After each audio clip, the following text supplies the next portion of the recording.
Grandma, they're going to make you sign papers tonight to take your money. I heard them practicing what to say to you, whispered my 11-year-old grandson, and his words shattered everything I thought I knew about my own family. I, a trusting grandmother who had supported them for years, sat there stunned as the pieces fell into place. The science fair celebration, the expensive dinner, the coordinated smiles, it had all been a trap. But what they didn't know was that while they were planning to steal my independence, I was already 10 steps ahead. What I discovered about their scheme went deeper than I ever imagined. What I did next turned their own plan against them in a way that left everyone speechless. They thought they were dealing with a confused old woman. They had no idea what they'd just started. Before we continue, please leave a comment telling us where you're watching from and subscribe to Never Too Old channel. We're creating a community of incredible women who know that our best chapters can happen at any age. Now, back to the story. The phone rang at exactly 7:22 a.m. on a Thursday morning. I know because I was staring at my kitchen clock, waiting for my second cup of coffee to finish brewing.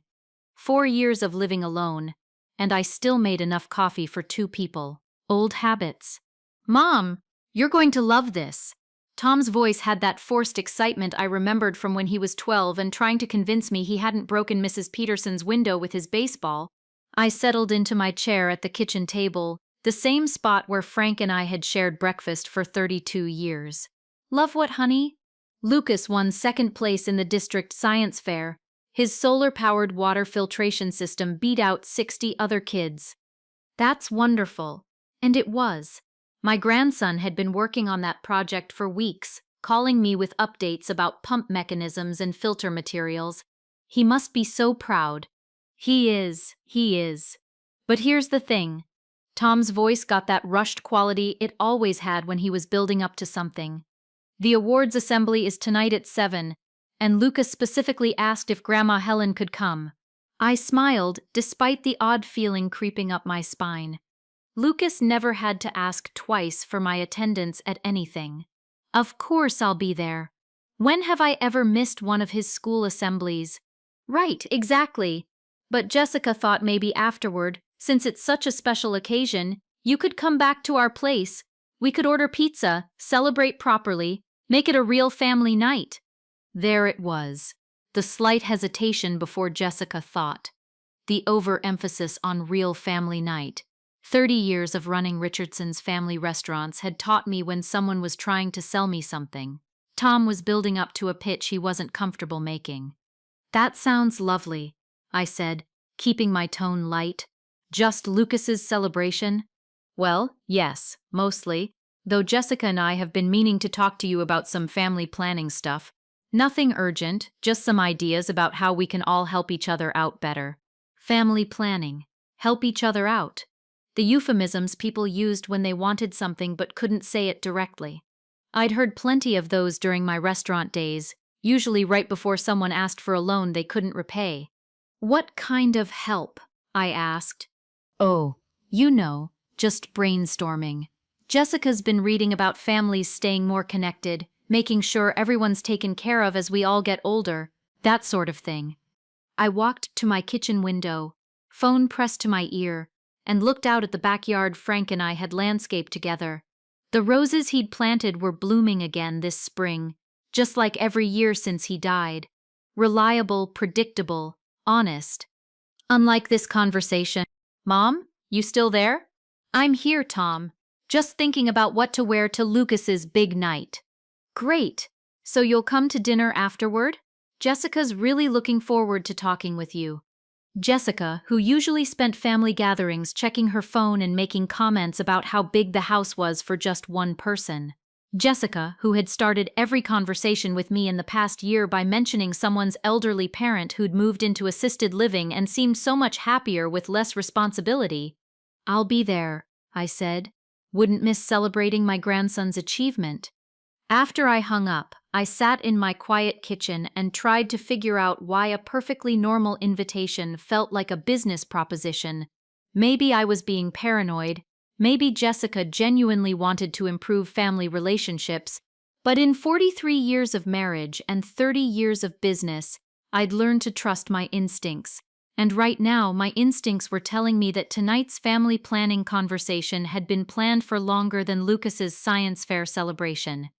I poured my second cup of coffee and made a mental note to pay attention to exactly what Jessica wanted to discuss.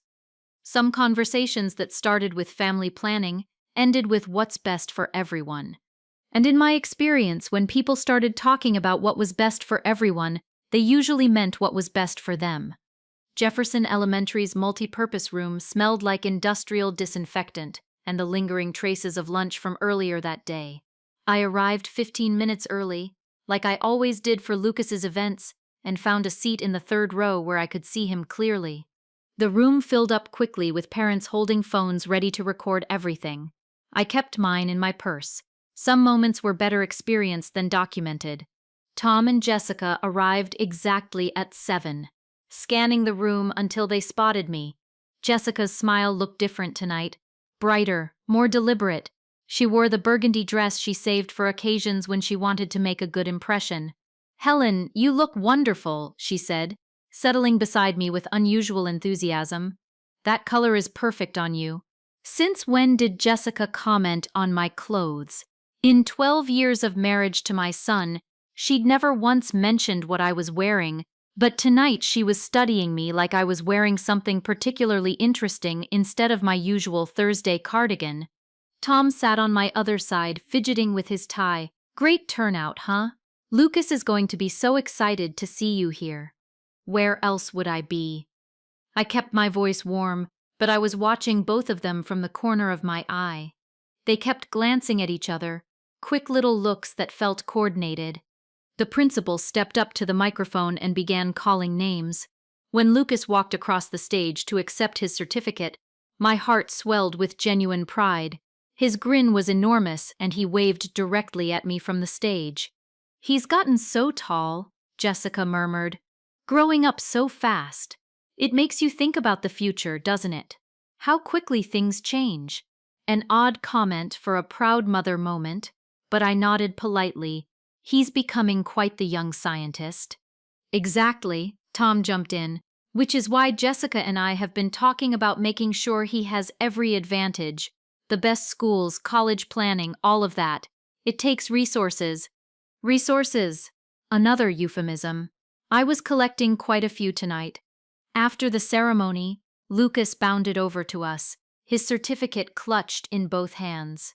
"Grandma, did you see? Mr. Harrison said my filtration system could actually help people in places where they don't have clean water." "I'm so proud of you," I said, pulling him into a hug.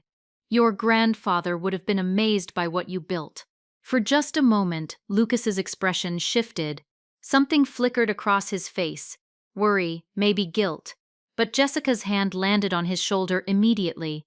"Lucas, why don't you go find your teacher and thank him? Grandma Helen is coming to our house for a celebration dinner." The boy looked between his parents and me, then nodded slowly.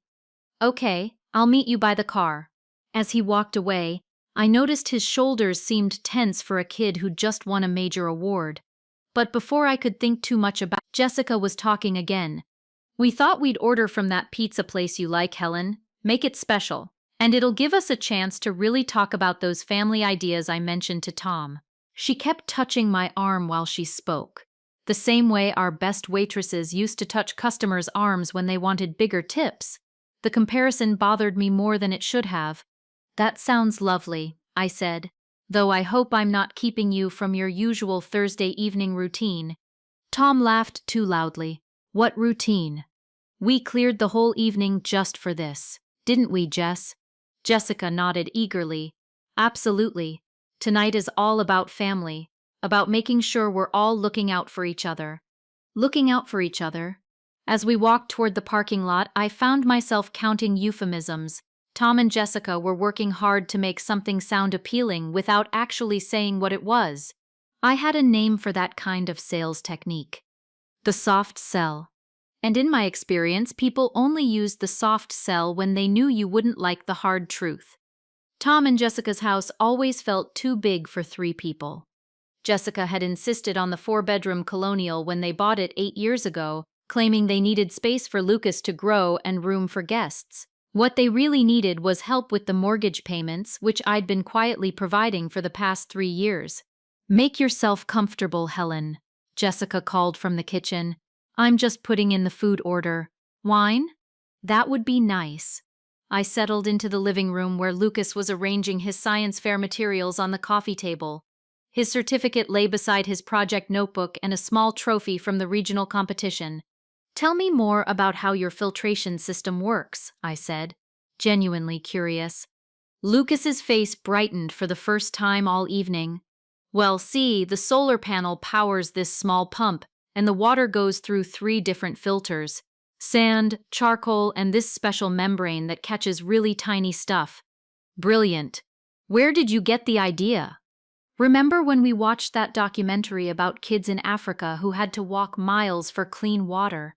You said it wasn't fair that geography determined whether someone could have something as basic as safe drinking water. I did remember. We'd been having one of our weekend movie afternoons, just the 2 of us. Lucas had asked so many questions afterward that we'd ended up researching water purification methods on my laptop for 2 hours. So you decided to do something about it, I said softly. I wanted to build something that could actually help. His voice dropped. Not just win prizes. There was something in his tone, a heaviness that didn't belong in an 11-year-old's voice. Before I could ask about it, Tom appeared with a glass of white wine. Here you go, Mom. Jessica will be right out. She's just finishing up some paperwork for tomorrow's appointments. Paperwork on a Thursday night? Jessica worked part-time showing houses, and most real estate appointments happened on weekends, but I took the wine and smiled. No rush. Lucas and I are having a fascinating conversation about water purification. Tom sat down across from us, his own wine glass already half empty. He kept glancing toward the kitchen, then back at me, like he was waiting for something. Dad? Lucas's voice was quiet. Could you go check if Mom needs help with the food order? Tom hesitated. She's fine, buddy. Why don't you tell Grandma about your next science project? Actually, Lucas said, standing up suddenly, I want to show Grandma my room. I've been working on some new experiments. Maybe later, Lucas, Tom said quickly. Grandma and Mom and I need to have some adult conversation after dinner. Lucas looked directly at me, and I saw something in his eyes that made my chest tighten. Fear, worry, and underneath that, a kind of desperate urgency. I really want to show her now, he said, his voice stronger. Before we eat, it'll just take a minute. Lucas, Tom started. It's fine, I interrupted, standing up. I'd love to see what you're working on. As we walked toward the stairs, I heard Tom's footsteps behind us, then Jessica's voice from the kitchen. Tom, is everything all right? Yeah, just Lucas wanted to show Mom his room. Oh, a pause. Well, don't be too long. The food will be here soon. Lucas's room was exactly what you'd expect from a kid fascinated by science. Chemistry sets, microscopes, books about engineering and physics scattered across his desk. But he didn't show me any of that. Instead, he closed the door and turned to face me, his young face serious in a way that reminded me painfully of Frank. Grandma, I need to tell you something important, and I don't have much time. I knelt down to his eye level, the same way I used to when Tom was young and had something difficult to share. What is it, sweetheart? Mom and Dad are going to try to make you sign papers tonight. After dinner, they think you're getting too old to take care of yourself. The words hit me like cold water, but I kept my expression calm. What kind of papers? I don't know exactly, but I heard them talking about it for weeks. Mom keeps saying you have too much money for someone living alone, and that it's dangerous because you might make bad decisions or get tricked by scammers. My hands went cold, but my voice stayed steady. What else did you hear? Dad doesn't want to do it. He keeps saying it feels wrong, but Mom says it's for your own protection. She says if something happened to you, they'd never forgive themselves for not stepping in. Lucas's eyes filled with tears. But Grandma, you're not confused or forgetful. You're the smartest person I know. I pulled him into a hug, feeling his small body trembling against mine. Lucas, listen to me very carefully. You did exactly the right thing telling me this. But we need to keep it our secret for now, okay? Are you going to sign the papers? No, sweetheart, I'm not going to sign anything tonight. But what if they get mad at you? What if they get mad at me for telling? I held him at arm's length so he could see my face. Nothing they do or say will ever change how much I love you. And I promise you, I'm going to handle this. But I need you to go back downstairs and act normal. Can you do that for me? He nodded, wiping his nose with his sleeve. Will you still be able to come see me? The question broke my heart. Lucas, I will always find a way to be part of your life. Always. Do you believe me? Yes. Good. Now let's go back downstairs before they come looking for us. As we walked back to the living room, my mind was already working. Tom and Jessica had planned this evening carefully. The science fair celebration was just cover for something much more calculated. They'd researched legal procedures for taking control of an elderly person's finances. They'd prepared documents. They'd choreographed this entire evening to soften me up before asking me to sign away my independence. But they'd made one crucial mistake. They'd underestimated their 11-year-old son's sense of right and wrong, and they definitely underestimated his grandmother's ability to turn their own plan against them. When we returned to the living room, Jessica was setting out cloth napkins and actual wine glasses instead of the paper products they usually used for family dinners. She'd even lit candles. This wasn't just a celebration meal, it was a production. Perfect timing, she said brightly. The food should be here any minute. How are those experiments coming along, Lucas? Good, Lucas replied, his voice carefully neutral. He'd settled back at the coffee table with his science materials, but I noticed his hands shaking slightly as he organized his papers.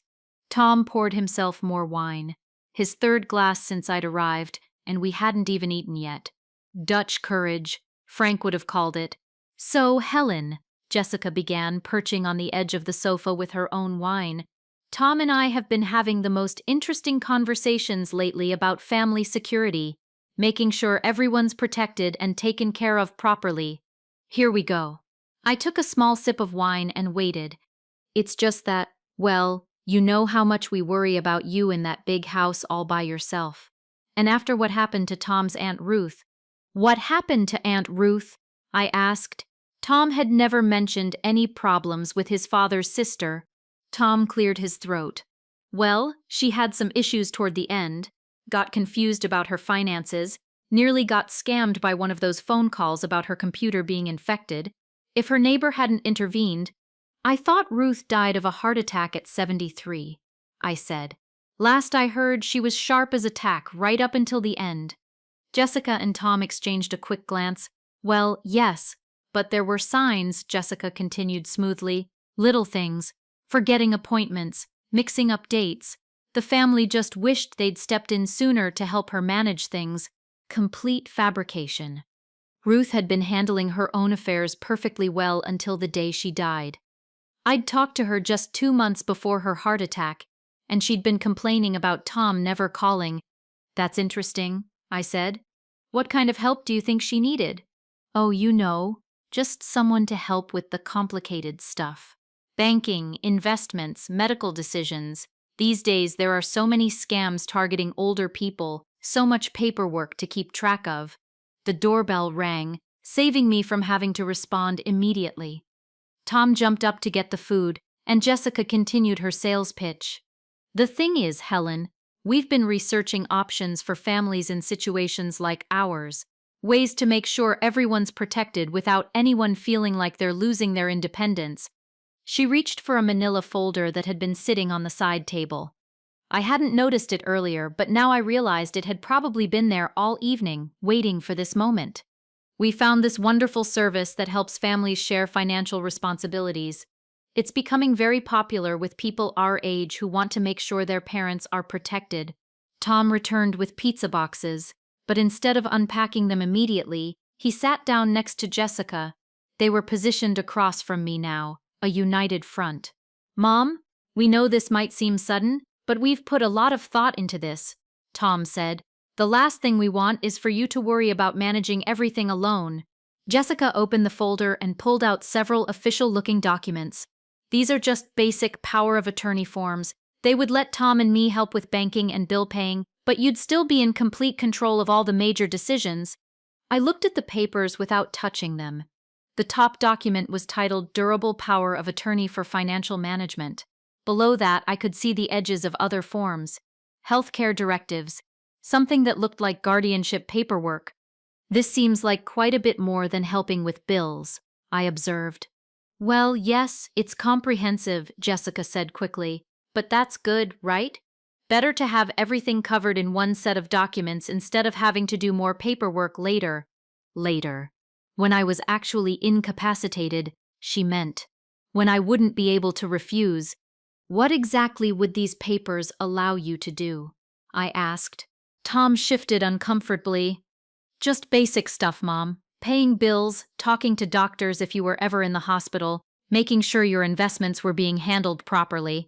And if I wanted to make a large purchase or change my will, well, Jessica said, we definitely want to discuss those kinds of decisions together, as a family.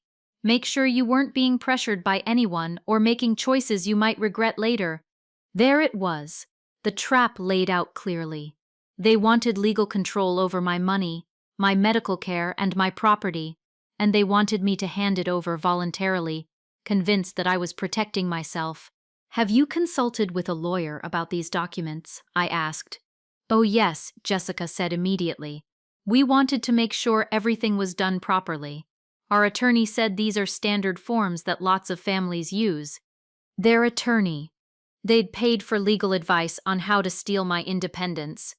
This wasn't a spur-of-the-moment decision or even a recent idea. This was a calculated plan that had been in development for weeks, maybe months. I looked at Lucas, who was pretending to read his science notebook, but obviously listening to every word. His face was pale, and he kept glancing between his parents and me with an expression that broke my heart. This is a lot to take in, I said finally. I'd need time to think about it. Of course, Tom said, relief evident in his voice. Take all the time you need. But Jessica leaned forward, her smile a little more strained. Though Helen, our attorney, did mention that it's better to handle these things sooner rather than later, before any issues arise that might complicate the process. Before I became genuinely incapacitated and they'd have to go through the courts to get what they wanted. Before they had to prove I was actually incompetent instead of just convincing me to sign documents while I was still legally capable. What kind of issues? I asked innocently. Oh, just the normal things that happen as we get older. Memory problems, confusion about finances, that sort of thing. If we wait too long, the courts might have to get involved, and that's so much more complicated for everyone. Courts, legal proceedings, public scrutiny of their motives. That's what they were trying to avoid. I see, I said. And you've thought this through completely? Both of you? Tom nodded, but his hands were clenched in his lap. We just want what's best for you, Mom. And what's best for our family, Jessica added. Making sure Lucas has the security he deserves, that we can all help each other without worrying about bureaucracy getting in the way. Lucas. They were using their own son as justification for stealing from his grandmother, the grandson who'd risked their anger to warn me about this exact conversation. Well, I said, setting down my wine glass, this has been very enlightening. These documents look quite comprehensive. I think I need to take them home and review them carefully with my reading glasses. My eyes aren't what they used to be for fine print. Jessica's smile tightened slightly. Oh, I could read through them with you right now. Help explain anything that seems confusing. That's sweet of you, but I really need my good glasses for legal documents. And honestly, all this talk about finances has given me a bit of a headache. I touched my temple lightly. Would you mind terribly if I took the pizza to go? I think I need to lie down with an ice pack. The effect was immediate. This was exactly what they'd been hoping for. Signs that I was becoming frail, easily overwhelmed by complex decisions. Of course, Helen, Tom said, jumping up with obvious relief. Let me get you a to-go container. Are you sure you'll be okay driving? Jessica asked, her voice dripping with false concern. Maybe Tom should follow you home, just to make sure you get there safely. I'll be fine, I said firmly. It's just a headache, not a medical emergency. But I let them fuss over me as Tom packed up pizza slices and Jessica gathered the legal documents into a neat stack. They were practically vibrating with satisfaction, thinking their confused, overwhelmed elderly mother was taking their trap home to sign in private. Take your time reviewing everything, Jessica said, pressing the folder into my hands. But don't wait too long. Our attorney said it's really better to handle these things promptly. Their attorney, still pushing urgency, still trying to rush me into signing before I could think clearly or get independent advice. I understand, I said, giving Lucas one last hug.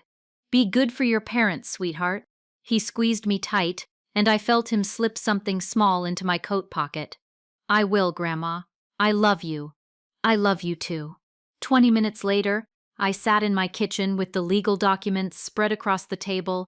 What Lucas had slipped into my pocket was a folded piece of paper with a message written in his careful handwriting. Grandma, they said if you don't sign tomorrow, they're going to tell everyone you're getting dementia. Mom has been calling your friends. I love you. Line is Lucas. Smart boy.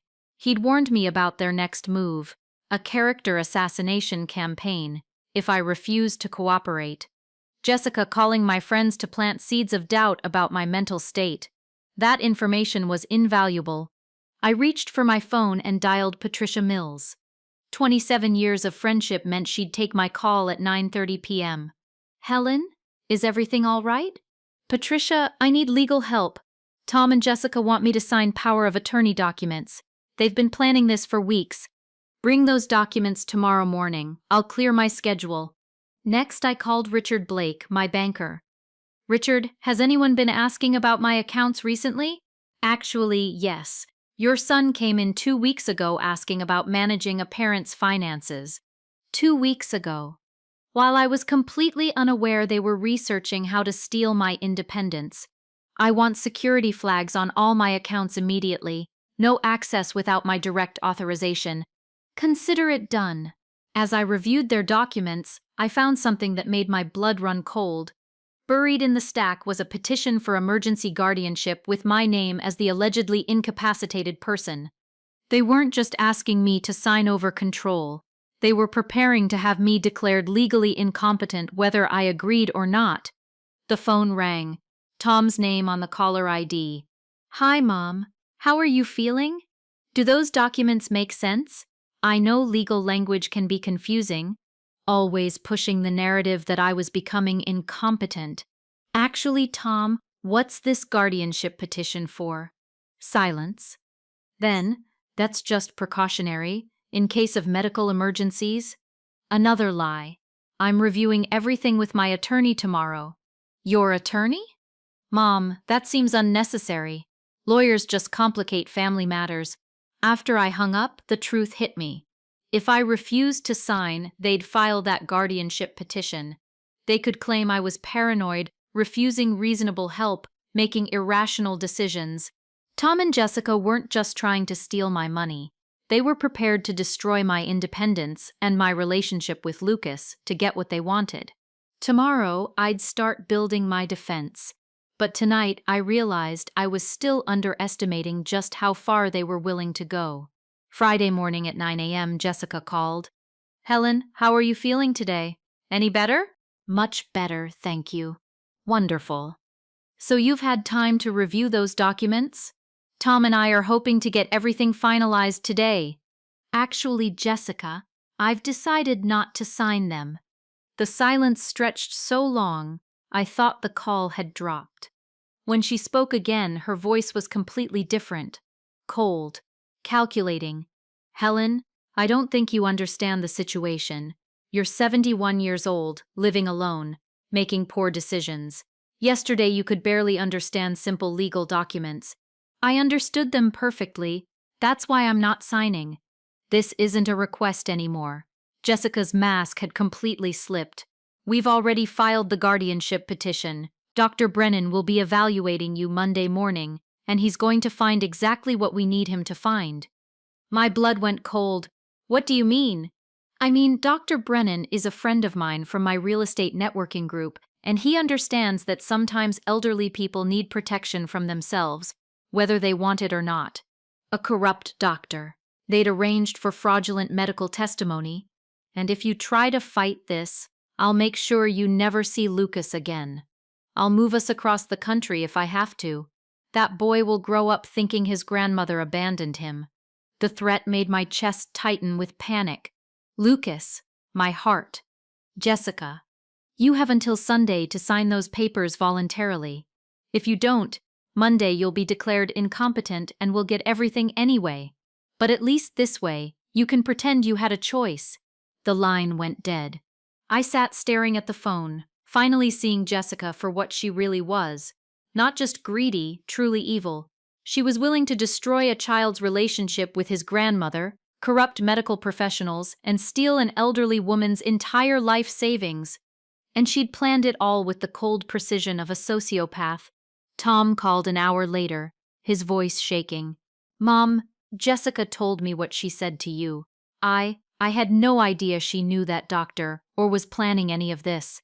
"You didn't know about Dr. Brennan?" "She just said she'd found someone who could do an evaluation. I thought it would be legitimate." His voice cracked. "Mom, I never wanted it to go this far. Tom, your wife just threatened to steal your son away from his grandmother forever. Are you going to let her do that?" "I don't know what to do, Mom. She says if I don't support her on this, she'll divorce me and take Lucas anyway. I can't lose my son." My weak, frightened boy. Jessica had trapped him too. "Then we need to stop her," I said quietly. "Together." But as I hung up, I wondered if Tom had the courage to stand up to the woman who'd been manipulating him for years. Jessica's plan seemed almost airtight. I had until Sunday to figure out how to stop her. Saturday afternoon, my doorbell rang. Lucas stood on my porch, his bike lying on the front lawn, his face flushed from riding hard. "Grandma, I need to show you something important." I led him into the kitchen and poured him a glass of water. His hands were shaking as he pulled out his phone. "I recorded Mom yesterday after she called you. I was supposed to be at soccer practice, but Coach canceled and I came home early. She was in the kitchen on the phone and she didn't hear me come in." He pressed play and Jessica's voice filled my kitchen, clear and damning. "The old bat refused to sign, but don't worry, Dr. Brennan will declare her incompetent Monday morning. I promised him that listing for the waterfront property if he cooperates. He'll say whatever we need him to say." My hands went cold. Bribery, corruption, all in Jessica's own voice. "She doesn't know I heard," Lucas whispered. "When she saw me, I pretended I'd just gotten home." "Lucas, this recording, this could change everything." His eyes brightened with hope. "Really?" "There's more," he said, scrolling through his phone with growing confidence. "I've been recording her for weeks, ever since that night at our house. All the things she says about you when Dad's not around." Another recording played. "Helen Richardson is sitting on millions while we're struggling with bills. That money should be ours. Lucas deserves a grandmother who actually cares about his future instead of hoarding wealth like some selfish old miser." The cruelty in her voice made me wince. This was how Jessica really talked about me when no one else could hear. "And this one's from last week," Lucas said, his voice getting stronger as he realized how important his evidence was. Jessica's voice again. "Tom's too weak to handle his own mother. He keeps saying he feels guilty, but someone has to protect this family's interests. I'll have to do it myself if he won't step up." "She's been planning this forever, hasn't she?" Lucas asked, looking up at me with eyes too old for his 11 years. "Yes, sweetheart. She has. I want to help you stop her, Grandma. What she's doing isn't right." I knelt down to his level, the same way I had in his bedroom that first night. "Lucas, are you absolutely sure about this? If we use these recordings, your mother will know you're the one who exposed her. She might never forgive you." He straightened his shoulders, and for a moment I saw not my little grandson, but the man he would become someday. "She's the one who betrayed our family first. She was going to take you away from me forever. It might change everything between you and your parents." "Good," he said firmly. "Maybe Dad will finally see who she really is." I pulled him into a fierce hug, feeling the weight of his courage and the pain of what this would cost him. You're the bravest person I know, Lucas Richardson. I learned it from you, he said simply. Sunday morning, I called Patricia. We need an emergency hearing tomorrow. And Patricia, we have evidence that's going to blow this case wide open. As I hung up the phone, I looked at Lucas, who was carefully saving his recordings to a backup file, methodical and determined. Tomorrow, we'd find out if an 11-year-old boy's courage was enough to stop his mother's greed. Monday morning at the courthouse, Patricia introduced Lucas to Judge Martinez. Your Honor, this young man has evidence that will completely change this case. Jessica sat across the courtroom with her attorney, looking confident. She dressed conservatively, playing the concerned daughter-in-law, trying to protect her elderly mother-in-law. Tom sat beside her, but I noticed he wouldn't meet my eyes. Your Honor, Jessica's lawyer began, we're here because Mrs. Richardson's family is genuinely concerned about her declining mental state. She's becoming paranoid, refusing reasonable help, and making erratic decisions about her finances. Judge Martinez nodded. I'll hear from the petitioners first, then Mrs. Richardson can present her defense. Dr. Brennan took the stand, wearing his professional demeanor like armor. Based on my preliminary assessment, Mrs. Richardson shows signs of age-related cognitive decline. She's suspicious of family members trying to help her, which is common in early-stage dementia. Have you actually examined Mrs. Richardson, doctor? Judge Martinez asked. Well, no, but her family's reports indicate clear patterns of confusion and poor judgment. Patricia stood up. Your Honor, I'd like to play some recordings that directly contradict Dr. Brennan's testimony. The first recording filled the courtroom. Jessica's voice promising Dr. Brennan the waterfront property listing in exchange for declaring me incompetent. Dr. Brennan's face went white. Jessica's lawyer whispered urgently in her ear. Your Honor, Patricia continued, we have additional recordings that show this entire guardianship petition is based on fraud and greed, not genuine concern for Mrs. Richardson's welfare. The second recording played. Jessica calling me a selfish old miser and talking about the millions she believed she deserved. I watched Jessica's mask crumble in real time. Her composed expression twisted into something ugly as she realized her own words were destroying her. Where did you get these?